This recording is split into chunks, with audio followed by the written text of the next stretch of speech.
this still trades at a reasonable multiple, a 25x multiple, and kind of plays to what I think is going to be the chorus in 2025. Obviously, Nvidia being at the center of the AI trade, I still think we have 2 solid years left of a strong tech trade here based on AI. And I just want to quickly fill in the point, Becky, that probably seems out of touch with reality, just given the 87% move we've seen in the NASDAQ over the past couple of years. How is it possible that this can continue?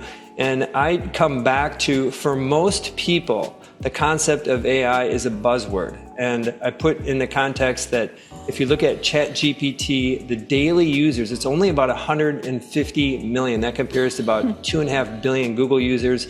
We're still early in this, and I think it's going to continue to pull the broader tech market and big tech higher in 25.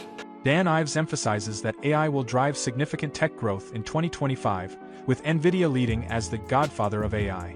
He predicts Nvidia's growth will exceed expectations, fueled by $2 trillion in AI investments over the next 3 years, benefiting software, infrastructure, and utilities. The broader tech sector is poised for 25% growth, driven by enterprise adoption and innovation in AI applications.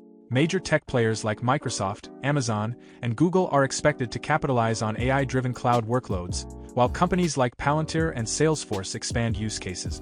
Ives also highlights increased mergers and acquisitions as a key trend, alongside the global race for AI dominance, with the US gaining an edge over China in tech development.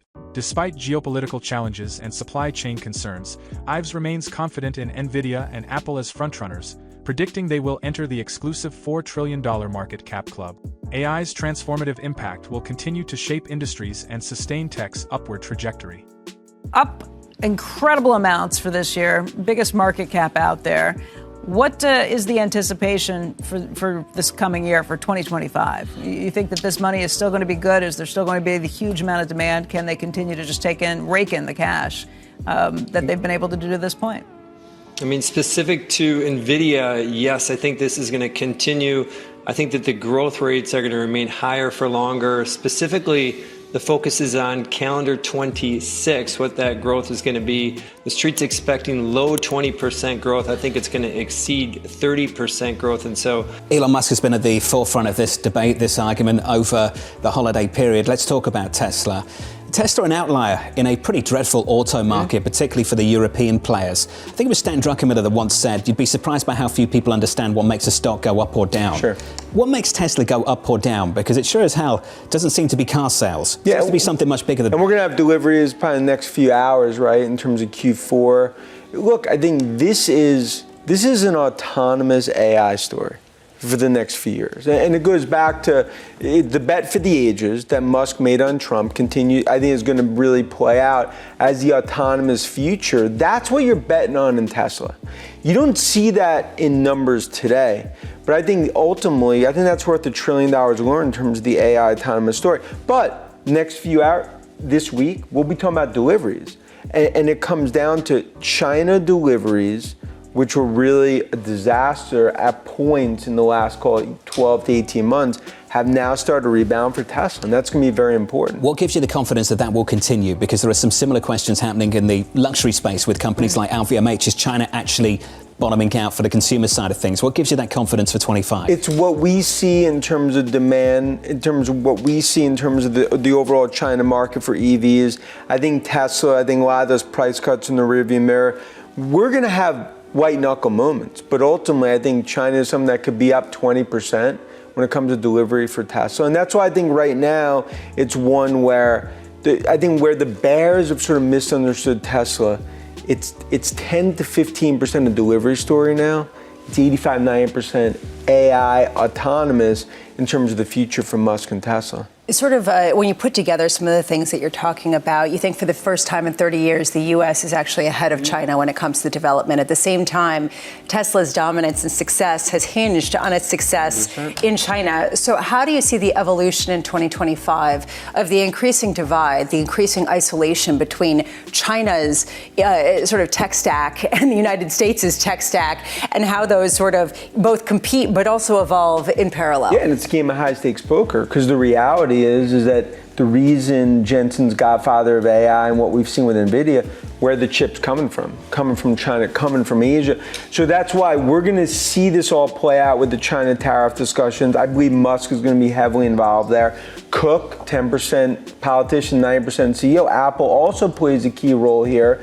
But I just believe that's something that ultimately, it's not going to spoil the AI revolution trade. It's not going to spoil the chip trade. We will go through white knuckle moments, but my view, and it's been the playbook the last few years, you buy the winners on those opportunities. And I think that's going to be the theme this year. Pick the winner of the year.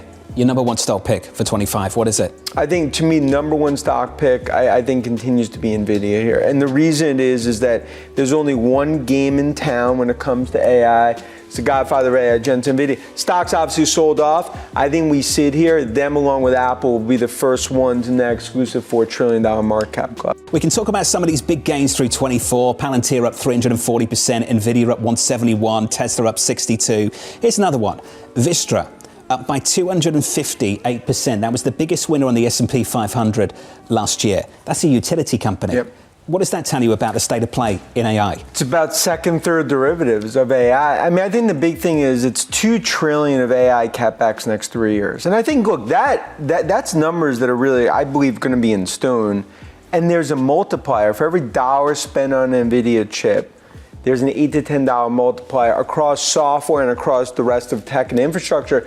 You think about the power, the utilities, nuclear energy, names like ACO and others.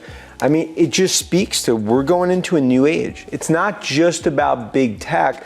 I mean, to your point about small caps, I think the big sort of prove it moment is the multiplier playing out. It's the rest of tech, the rest of utilities, the rest of the market participate in this AI trend. That's really, if you think about that party, the only ones let in behind the velvet ropes have been that Mag 7. Nvidia has been selling the picks and shovels. They've made a fortune. We've seen all the growth.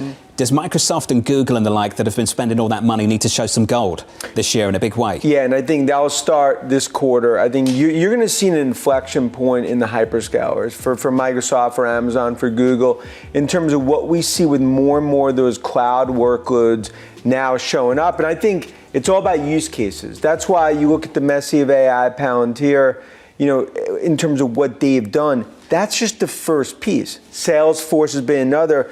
Software now starts to actually participate in this AI revolution. That's going to be a key theme across 2025. Remember, with Khan done at the FTC, M&A is going to massively accelerate, and that's another theme we're going to be seeing across tech. What we saw at the end of last year was a lot of these other companies, sort of the side effects of AI or the actual applications. We saw them take a pause in the applications of AI and really study exactly the use cases, study the most efficient way to do it. They stopped deploying as much cash. What makes you think that they can apply some of the AI technology quickly enough to keep delivering the kinds of expansion and gains in the hyperscalers to keep a 20-25% return that you're expecting in 2025? Yeah, it's a great point. Look, that's all the work we do. I mean, we look at, when we talk to enterprise around the world and all the travel we do in Asia, it's showing that these use cases, they're exploding for the enterprise. So as the ROI starts to continue to increase, that's why you're starting to see, you saw Palantir starting in Salesforce, you're going to see Mongo, Snowflake, and others. You're going to see it spread across the board on enterprise. But again, like the ships left the port. In other words, the AI CapEx is going to be there. Now 2025 is going to be about showing it, proving it in numbers. And that's why the reason we think tech stocks are going to be up 25%, it's not just about big tech. It's about the rest of tech participating, software, infrastructure. And look, I always say, like, haters hate. The last few years, that's sort of been, what we've seen in tech. They will continue to sort of fire in a crowd theater type situations, but I think tech continues to move higher. How predicated is this theory on the idea that there can be some sort of expansion of the H-1B visas, that there can be an ongoing increase in employees and top talent to the United States? For the first time in 30 years, the U.S. is ahead of China. I mean, in my perspective, from when it comes to tech. But to fuel that in terms of AI revolution, it's talent. And I think what we've definitely seen a lack, I would say supply, demand. These companies more and more need to continue to fuel this with talent. So when you look what we're seeing with H1B and ultimately as that all plays out, it will be something very, very important that plays out in Silicon Valley and across the tech world in 2025. The year 2025 is set to be pivotal for tech, with AI driving substantial growth. Nvidia, at the forefront of this revolution, is expected to surpass 30% growth, supported by massive AI investments across software, utilities, and infrastructure. Big tech players like Microsoft and Google are leveraging increasing workloads, while smaller enterprises join the AI surge. The broader tech market anticipates a 25% rise, highlighting AI's expanding influence beyond just major players. Geopolitical challenges, especially between the US and China, could impact growth, but companies like Tesla and Apple are positioned to thrive. Investors are advised to watch industry leaders like Nvidia and Apple, predicted to reach $4 trillion market caps as they capitalize on the AI revolution. Is the tech sector's optimism about AI-driven growth realistic or overhyped? How will US-China dynamics influence the future of AI innovation?